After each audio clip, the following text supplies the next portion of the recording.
Ndichikutambirai zvekare pano paHatirare 263 pano pachange ndichikuzivisai manews updates ezvinhu zviri kuitika munyika yedu yeZimbabwe. Kana uchiri munyowani paHatirare 263 usubscribe mahara wotena on the notification bell uyezve malikes enyu akatikoshera zvikuru. Vadikani ndine video remurume aitenderera mastreets esocial media achinzi akanyanya panyaya dzetechnology. Murume uyu anoshedzwa nezita rekuti Maxwell Chikumbutso. Maxwell Chikumbutso murume anga achipisa mumazuva apfuura aya. Why anga achipisa mumazuva apfuura aya? Murume uyu ane kakambani kake kanonzi kaSeiki. Ndo kakambani kake ikako. Ende munhu akabuda pa social media ana president Mnangagwa achivanyepera kuti agadzira mota yake from scratch pasina engine yeimwe mota yakatora. Zvisinei vanhu mastreets social media munongozoti vanhu vakachenjera vanoshandisa brain. Vakabva vatanga kutsvakurudza kuti hakuna mota yakafanana neyakagadzira here. Mota iyo yakabva yawanikwa inonzi Kai X3 Pro. Ndo pakabvisa engine vaanoisa pane chake chideme chaanga ainacho. Vadikani, president havaitirwe zvemafanisi sezvaangaita. Benzi chero chairo kana pachipfuura mota kedhi handisati ndambona benzi rakagara murodhi. Hakuna zvakadaro. Murume uyuyu kutaura kunoku ari mumaoko emapurisa akasungwa nekuti aida kubraiba president vedu vemuZimbabwe. Ndokuberota zvandofika comment section ndida kukuisirai video rake achivavhara semuvharo waaita achinyepa achiti ndindakagadzira ende mota iyi yaishanda nefuel inoshanda nemagetsi. Mudzimu wakamuramba. Sekuzuva kwamunozviita manews updates epanapa tinoona kuti takamabatanidza tinoti tumawane manews updates akati wandei pasame video. Saka usaskipe this video usati wapedza kunzwa news dzese. Ndakudzoka futi ndichitsudzura dzimwe. Vadikani izvi hazvisi zvekutamba nazvo. Harnessing it through the creation of the 70% of the components in the microsonic energy, which I've tailor-made, which I've designed.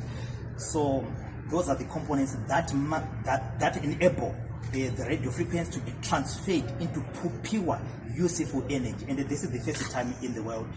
With that technology, it violates the laws of energy in thermodynamics and also the first law of energy as well. So they wanted to arrest him for changing the physics. Yes. Even when we tried to file a patent, they said we are violating the natural laws of physics. So it's not an industrial applicable. We decided to take the trade secret route after that. So with this car, you can also use it to power your house. It is a moving generator. When you drive from work back to your home, you can connect your power cable, then you can power your house.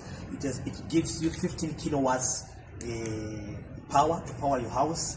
And the vehicle itself, it has got 160 kilowatts electric motor, which gives you a torque of about 320 to 380 Newton meters of torque. That means it's fast. And we are talking of horsepower of around 215 horsepower. So when we compare this car with the same cars of this model, like the Toyota Urban Cruiser, you will see that this is efficient in everything. When you talk of load, our car doesn't weigh much. It weighs 1,405 kgs only. When you talk of an Urban Cruiser, you're talking of about 1,800. So that means you can carry extra baggage in the vehicle. Top speed is 220 kilometers per hour. Yeah, which is fast. It has got two driving modes. We have got the sport mode, which will give you 0 to 100 kilometers per hour in around 2 seconds. That is very, very powerful. Then we have got what we call a normal driving mode. When you want to drive like in town, you can select that one so that it won't give you a lot of torque. The vehicle, it is highly it is a technological marvel to say, because it has got so many things that you can find only on big cars such like Mercedes-Benz, Range Rovers. You have got 3D cameras, you have got a pedestrian braking system, it has got sensors, and it Next update ngatitange tangoti congratulation kuna Lulu vasingazive Lulu mukadzi waSewikino Chivhayo. Sewikino Chivhayo vakazivisa mukadzi wake nesocial media kuti musi wandicharoora mukadzi wangu hapasi kupera mazuva ndoda kumutengera mota. Atengerwa Range Rover brand new car. dakukusiyai muchiona vhidhiyo rake Lulu achifara. After wapedza dakuisira dakudzoka ndichitsudzura nyaya yaMinista Garwe. Let's read this video.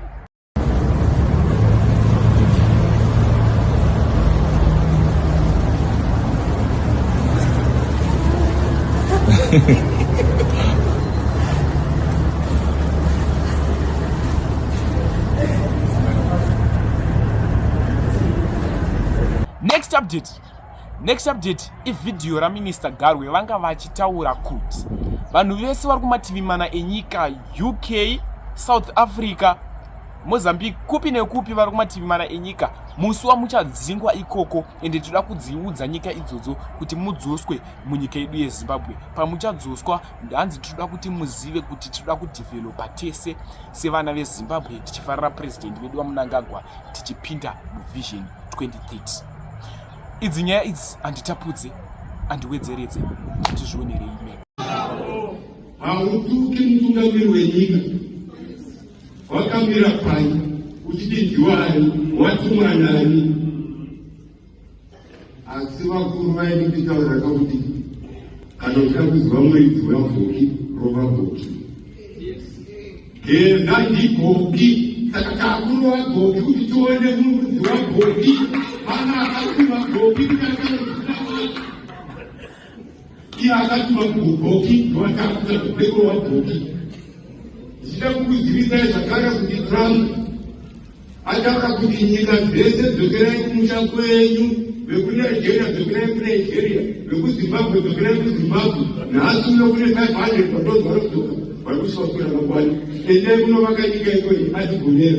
Ndiva vamwe vachituka vari pasocial media vari ikoko vakudzingwa ikoko vomichibesi kamubeko. Asi kana machinge vauya munovagashira nemaoko mairi nekuti vana venyu movadzidzisa, movaratidza gwara renyika, movaratidza kwatiri kuendesa nyika, kwatiri kuzi hamunangagwa tiende.